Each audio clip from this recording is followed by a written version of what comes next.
Allocution de Monsieur Étienne Cardillès, conjoint du capitaine de police Xavier Jugelet.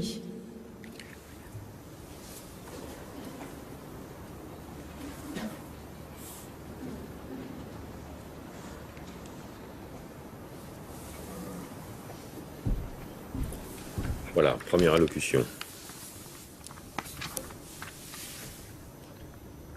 Xavier, jeudi matin, comme de coutume, je suis parti travailler et tu dormais encore. Nous avons échangé au fil de la journée sur notre projet de vacances dans un pays si lointain que tu m'avais dit très impatient et que tu n'avais jamais été aussi loin.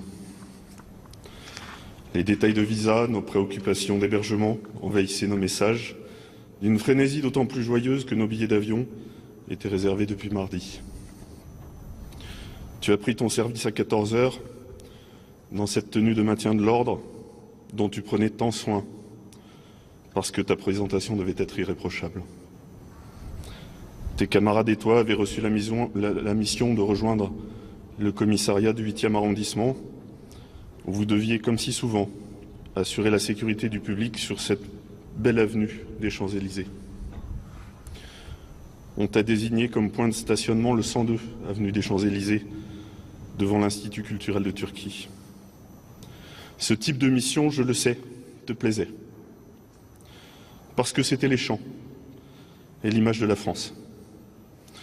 Parce que c'était aussi la culture que vous protégiez.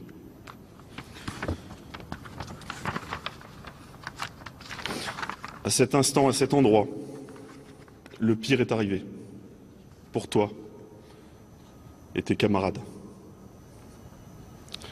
Un de ces événements que chacun redoute et dont tous espèrent qu'il n'arrivera jamais. Tu as été emporté sur le coup et je remercie ta bonne étoile. Tes camarades ont été blessés, l'un d'eux gravement. Ils se remettent progressivement. Et nous en sommes soulagés. Tous ont été choqués. Je suis rentré le soir sans toi. Avec une douleur extrême et profonde, qui s'apaisera peut-être un jour, je l'ignore. Cette douleur m'a donné le sentiment d'être plus proche que jamais de tes camarades qui souffrent, comme toi, silencieusement. Comme moi, silencieusement. Et pour ce qui me concerne, je souffre sans haine. J'emprunte cette formule à Antoine Léris, dont l'immense sagesse face à la douleur a tant fait mon admiration que j'avais lu et relu ces lignes il y a quelques mois. C'est une leçon de vie qui m'avait fait tant grandir qu'elle me protège aujourd'hui. Lorsque sont parus les premiers messages informant les Parisiens qu'un événement grave était en cours sur les Champs-Élysées et qu'un policier avait perdu la vie, une petite voix m'a dit que c'était toi. Et elle m'a rappelé cette formule généreuse et guérisseuse. Vous n'aurez pas ma haine.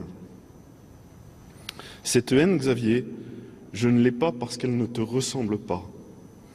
Parce qu'elle ne correspond en rien à ce qui faisait battre ton cœur, ni ce qui avait fait de toi un gendarme, puis un gardien de la paix. Parce que l'intérêt général, le service des autres et la protection de tous faisaient partie de ton éducation et de tes convictions. Et que la tolérance, le dialogue et la tempérance étaient tes meilleures armes. Parce que le policier, derrière le policier, il y avait l'homme, et qu'on ne devient policier ou gendarme que par choix. Le choix d'aider les autres, de protéger la société et de lutter contre les injustices. Cette mission noble que la police et la gendarmerie assurent et qui sont régulièrement mises à mal. Moi, en tant que citoyen, avant même de te connaître, je l'admirais déjà. Cette profession de policier est la seule à laquelle la Déclaration des droits de l'homme et du citoyen fasse allusion. Dans son article 12, elle édicte cette évidence. La garantie des droits de l'homme et du citoyen nécessite une force publique, avec une précision utile en cette période politiquement importante. Cette force est instituée pour l'avantage de tous, et non pour l'utilité particulière de ceux auxquels elle est confiée. C'était la vision que nous partagions de cette profession, mais une facette seulement de l'homme que tu étais. L'autre facette de l'homme était un monde de culture et de joie, où le cinéma et la musique prenaient une immense part. 5 séances de cinéma dans une magnifique journée ensoleillée d'août ne te faisaient pas peur. Et bien entendu, les versions originales étaient privilégiées pour le puriste que tu étais et pour cette langue, l'anglais, que tu voulais parler à la perfection. Tu enchaînais les concerts, suivant parfois les artistes sur une tournée complète. Céline Dion était ton étoile, Zazie, Madonna ou Britney Spears et tant d'autres faisaient vibrer nos fenêtres. Le théâtre te transportait et tu le vivais pleinement. Aucune expérience culturelle ne te faisait reculer. Le pire des films était vu le jour de sa sortie, jusqu'au bout, quelle que soit sa qualité. Une vie de joie et d'immenses sourires, où l'amour et la tolérance régnaient en maître incontesté. Cette vie de star, tu la quittes comme une star.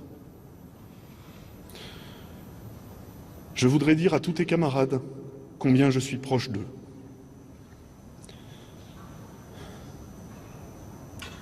Je voudrais dire à ta hiérarchie policière combien j'ai vu la sincérité dans ses yeux et l'humanité dans ses gestes. Je voudrais dire à tous ceux qui luttent pour éviter que cela se produise, que ces événements se produisent, que je connais leur culpabilité et leur sentiment d'échec, et qu'ils doivent continuer à lutter pour la paix. Je voudrais dire à tous ceux qui nous ont témoigné leur affection, à ses parents et à moi, que nous y avons été profondément sensibles. Je voudrais dire à ta famille que nous sommes unis. Et à tous les plus proches qui ont été si soucieux de moi, qui ont été si soucieux de nous, qu'ils sont magnifiquement dignes de toi. À toi, je voudrais te dire que tu vas rester dans mon cœur pour toujours. Je t'aime. Restons tous dignes et veillons à la paix et gardons la paix.